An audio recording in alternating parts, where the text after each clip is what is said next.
Hello सांग मैंने welcome to my mini vlog.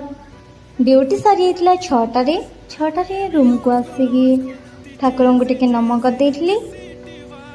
Then तापरे टिके फ्रेश हो जाइए।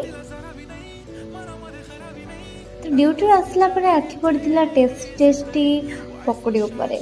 मो तो लभीटा आपण मैंने समस्ते जानी जाइए।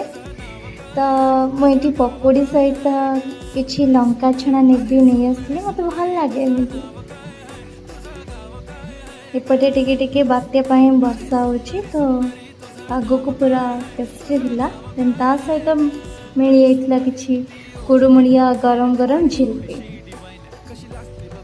बहुत टेस्टी थिला पूरा जूसी। ये मु खाऊ खाऊ माँ फोन कर देथिले। माँ को ठारू 2 डजन गाड़ी शुणी पानी 200 ml पी मो बही खाता धरिकी बसी आ कौन करी पाठ तो पढ़िया